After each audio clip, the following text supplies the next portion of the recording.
Kalau dirasa-rasain, makin hari di bumi kita makin sering terjadi bencana. Di setiap tahunnya, ada aja bencana yang menimpa para penghuni bumi. Bukan hanya bencana aja, bahkan cuaca pun makin sulit diprediksi walaupun dengan alat canggih sekalipun. Tentu, hal itu membuat manusia bertanya-tanya, sebenarnya tanda apakah ini? Mungkin ada yang ngira kalau bumi udah tua.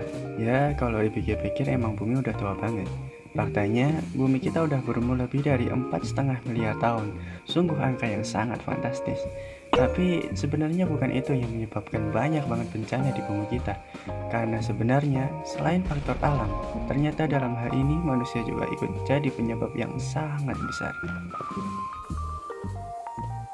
Ya, ini karena manusia yang suka bikin gara-gara. Buktinya, kebakaran hutan di Indonesia yang melahap hutan seluas 4 kali negara Singapura di tahun 2019 hampir seluruhnya akibat ulah manusia. Mirisnya lagi, 80% hutan yang terbakar tadi tiba-tiba berubah jadi kebun. Kelihatan banget kalau emang hutan sengaja dibakar oleh manusia yang nggak bertanggung jawab. Dan tanpa kita sadari, manusia udah lama banget ngelakuin hal-hal semacam ini. Bahkan sejak revolusi industri, hutan mulai kehilangan keasliannya sedikit demi sedikit. Gak usah pergi jauh-jauh. Di negeri kita aja, dari tahun 2000 sampai 2017, Indonesia udah kehilangan hutan yang luasnya lebih dari 75 kali luas provinsi Yogyakarta. Sungguh terlalu. Padahal kita tahu bahwa hutan bagaikan paru-paru bagi bumi kita. Tanpa hutan, gak akan ada lagi yang nyerap racun di udara, menghasilkan oksigen buat kita bernapas, dan tentu saja makhluk hidup yang ada di hutan juga akan kehilangan tempat tinggalnya.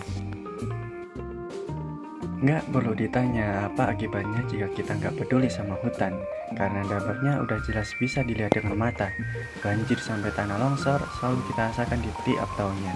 Belum lagi dampak lain kayak efek gas rumah kaca yang nyebabin melelehnya es di kutub utara sampai jadi salah satu pemicu kebakaran hutan. Kalau kita biarin di tahun 2030 mendatang, bumi kita akan makin panas dan berdampak buruk banget, bahkan mengancam ratusan juta nyawa manusia dan seluruh makhluk hidup lainnya. Alih-alih memanfaatkan bonus demografi, yang ada kita malah akan dihadapkan dengan kondisi hutan yang semakin memburuk dan menjadi beban generasi kita. Dengan luas hutan tropis yang menempati urutan ketiga di dunia, Indonesia saat ini disebut sebagai paru-paru dunia. Tapi, apakah kita pantas untuk menjadi penjaga paru-paru dunia? Dan apa yang bisa kita lakukan? Sebenarnya banyak banget, mulai dari ikut menyuarakan upaya pemulihan hutan, ikut aktif dalam sosialisasi perubahan lingkungan, bahkan kita bisa membantu pemulihan hutan dengan cara menanam pohon kita sendiri. Karena faktanya, sampai detik ini pun hutan Indonesia masih sangat-sangat terancam. Kalau bukan kita yang menyelamatkannya, siapa lagi? Jadi, daripada ngaduin pasangan dengan coklat yang sehari habis, mendingan ngaduin pohon yang bisa buat ngerayain Anif tiap tahunnya, buat cerita untuk anak kita, sampai kenangan buat cucu kita nanti. Terima kasih sudah menonton, sampai jumpa.